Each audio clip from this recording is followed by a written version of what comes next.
So thank you. And I would now like to introduce Representative Santos, who chairs the Education Committee in the Washington State House of Representatives. She's speaking on how the state of Washington is building statewide capacity for competency-based education.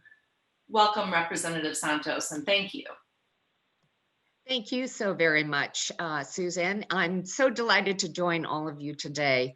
I appreciate this opportunity to be a part of the Aurora Institute National Policy Forum to deepen our understanding on how to transform our old way of educating our students to one that actually supports personalized mastery or competency-based learning for every student. I think we all understand that our work is often and largely rooted in the personal, so allow me to begin this presentation with my personal why.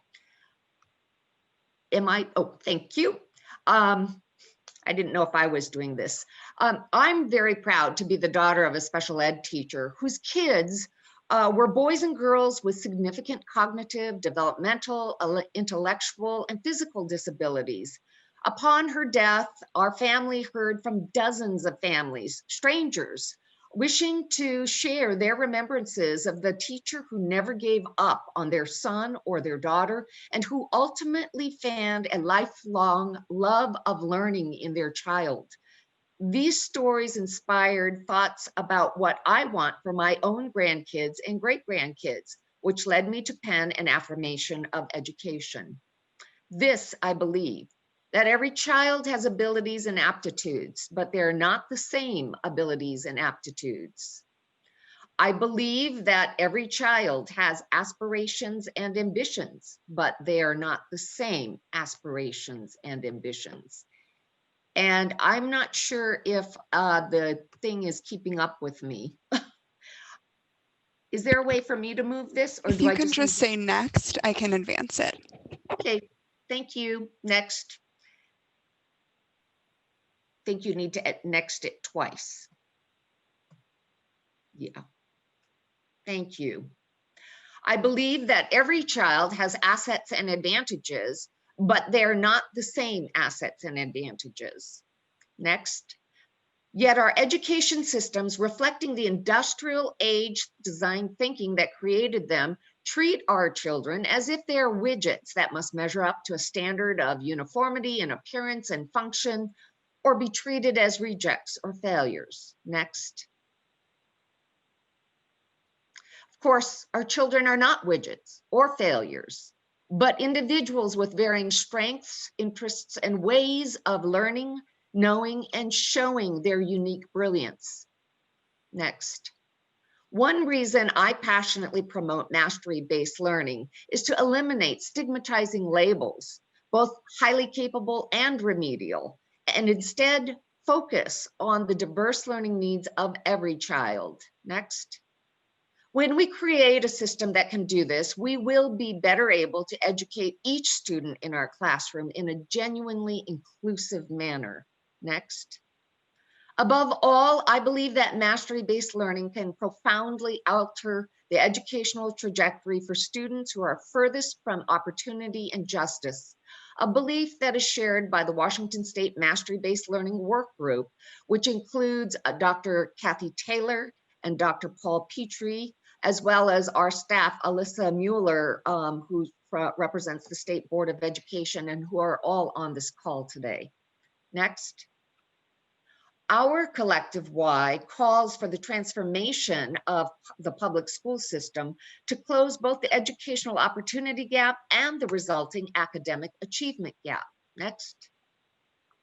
We see in mastery-based learning a promise to value the knowledge and skills of that students already possess, and to engage student learning through their diverse cultures and directly with members of their communities. Next.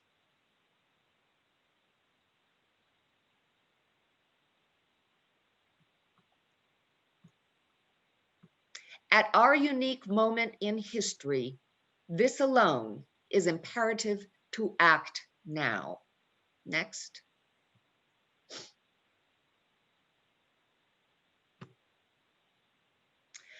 As I'll ask you to advance one more. As you can see, Washington has many state policies that anticipate a mastery-based learning system. Most of these policies were adopted to accommodate different learning challenges presented by the standard model of education. Thus, Washington has policies for alternate assessment, for multiple measures of proficiency, and multiple pathways to graduation, just to name a few. Next. The expanding number of flexible arrangements create a confusing array of great ideas and opportunities that nonetheless lack connection, coordination, and cohesion among and between them, as this slide illustrates, calling for a more systemic approach. Hence, in 2019, the legislature created the Mastery-Based Learning Work Group to examine how to increase students' access to relevant and robust mastery-based academic pathways that are aligned to individual student career goals and post-secondary education. Next. In the next year, we intend to focus on strengthening the high school and beyond plan as a useful and meaningful tool, not a checkbox, for students, families, and education staff to shape and guide the secondary experience and post-secondary preparation of every youth. Developing a profile of a Washington graduate to help articulate what mastery-based learning offers our students, and to build support in the public realm among parents, community members, and employers for this different way of doing education, and creating the statewide structure of support for the implementation of mastery-based learning, from policies to professional development and more. For too many years, we blindly pursued education reforms that emphasized standardization for accountability purposes. Although this focus on standards and accountability must be credited for highlighting systemic educational inequities, the much touted improvements in academic achievement were illusory for students of color, special education students, English language learners, and others. Why? Well, Susan told us earlier, because the system itself did not significantly change, but simply tightened the screws on what existed previously, raising serious fiscal and policy questions about what we wish to accomplish through our K-12 public schools. My goal is an excellent, equitable education for each and every student in Washington State, and I'm convinced that the mastery-based learning is the systemic transformation we must have to meet the diverse needs, styles, and aims of students today, not to mention the demands of our present and future society and economy. The challenge we've all experienced in delivering quality, equitable education during the COVID-19 pandemic amplifies the urgency for and the necessity of such a transformation. Next. I'll conclude my comments with this list of resources and 4 questions you may wish to consider as you contemplate how to increase the capacity of mastery-based learning in your state. First, what is your why? What mastery-based learning policies and practices already exist in your state? What resources are available to help you build the capacity for a mastery-based learning system? And don't forget to list the Aurora Institute. Finally, what are you waiting for? Thank you very much for this opportunity to share what is happening in Washington State. Thank you, Representative Santos. There was one quick question that does come up from time to time in different states, and it's from Carla. I'd love to hear how Washington State defines mastery-based learning. Do you use previous understanding of group-based or individual mastery-based learning from the 1960s, 1970s, and 1980s? How does it relate to standards-based reform in Washington State? How is it different? Thank you very much for that question, Carla.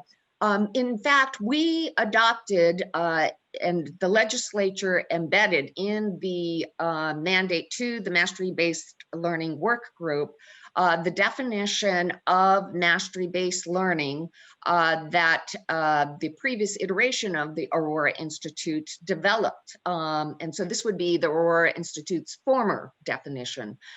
We are aware of the current definition, and because our charge is to make recommendations to the governor and to the legislature and others, that new definition is something that we have discussed and that I believe we will be recommending for adoption.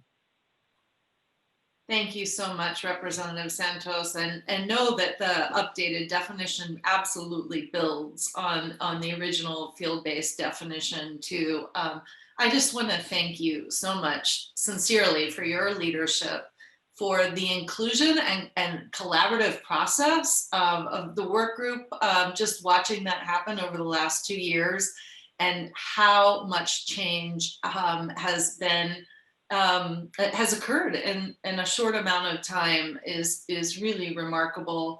And for your presentation today, thank you so much. It's powerful to see how you are setting the vision and activating on it. So thank you, and please, I know we can always connect folks to learn more in the future. So thank you, Representative Santos.